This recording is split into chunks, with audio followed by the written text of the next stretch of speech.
Halo semuanya, perkenalkan nama saya Nadine Fitria Putujaya. Dan saya Jasa Yulinar dengan NIM 172331050. Di video ini kami akan membahas suatu kenyataan pahit yang terjadi di negeri ini, yaitu ketika hukum terasa tajam ke bawah dan tumpul ke atas. Contohnya, di sini kami mengambil dua kasus yang sangat kontras, kasus dari Nenek Asyani dengan Harvey Moise. Ketimpangan secara universal terjadi ketika sebagian orang mendapatkan hak, keadilan, perlindungan secara lebih besar daripada sebagian orang lainnya. Sektor-sektor yang mengalami ketimpangan bukan hanya ketimpangan sosial dan ekonomi, namun juga ada ketimpangan hukum. Padahal hukum yang ideal seharusnya adil, netral, serta melindungi seluruh manusia tanpa pandang bulu. Sedangkan ketimpangan hukum di Indonesia ini lebih merujuk ke kondisi di mana hak dan kewajiban warga negara itu tidak terpenuhi secara merata di hadapan hukum. Ketimpangan hukum di Indonesia ini sering terlihat dari perlakuan yang berbeda antara masyarakat kecil dengan kelompok berkuasa. Misalnya, di sini yang pertama ada kasus Nenek Asyani yang terjadi pada tahun 2014. Pada kasus Nenek Asyani ini, seorang nenek umur 63 tahun dituduh mencuri kayu jati milik perhutani, padahal saat itu ia sudah mengaku kayu itu adalah miliknya sendiri.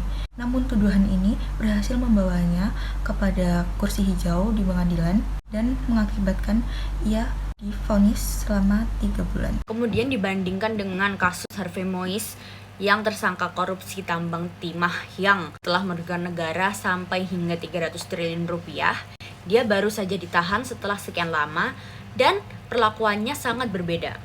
Dua kasus ini tentunya menunjukkan bahwa sistem hukum di Indonesia belum sepenuhnya adil. Padahal jika kita melihat dari perspektif John Rawls, keadilan itu harus berangkat dari perspektif veil of ignorance, yaitu aturan harus dibuat tanpa mengetahui posisi sosial kita. Jika para penegak hukum melakukan prinsip veil of ignorance, hukum akan berlaku secara setara tanpa memihak. Kemudian, Amartya Sen mengingatkan bahwa keadilan itu bukan cuma soal aturan di atas kertas, tetapi juga bagaimana keadilan itu diwujudkan dalam praktik nyata atau yang disebut dengan pendekatan realization focus. Jadi meskipun hukum di Indonesia ini terlihat adil, tapi kenyataannya rakyat kecil ini tetap menjadi korban, yang artinya keadilan itu masih bersifat semu, atau dalam istilahnya Amartya Sen ini, keadilan di Indonesia ini belum mencapai capability justice, di mana semua orang itu punya kemampuan dan peluang yang setara dalam menghadapi hukum.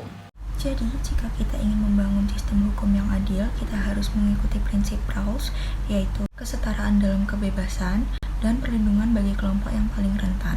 Dan seperti apa kata Amartya Sen, kita itu butuh keadilan yang hidup di lapangan, bukan hanya sekedar teori. Yang artinya sistem hukum itu harus menjamin bahwa semua orang, apapun latar belakangnya, bisa mendapatkan perlakuan yang adil dan bermartabat. Terakhir, ketimpangan hukum yang terjadi seperti yang dialami oleh Nenek Asyani bukan hanya potret dari kelemahan hukum yang ada di Indonesia, namun ini juga menjadi panggilan bagi kita, khususnya anak-anak muda, untuk mulai lebih peduli lagi. Sekarang kita hidup di era digital, media sosial bisa menjadi alat yang luar biasa. Kita bisa mulai dengan membagikan informasi, mengangkat kasus-kasus ketimpangan, atau bahkan berdiskusi kritis tentang hukum dan keadilan. Jangan tunggu sampai kita sendiri yang menjadi korban. Kalau kita diam, sistem yang timpang dan tidak adil ini akan terus berjalan. Tapi, jika kita bersuara, siapa tahu kita bisa menjadi bagian dari perubahan. Sekian dari kami. Wassalamualaikum warahmatullahi wabarakatuh. Terima kasih sudah menonton. Assalamualaikum warahmatullahi wabarakatuh.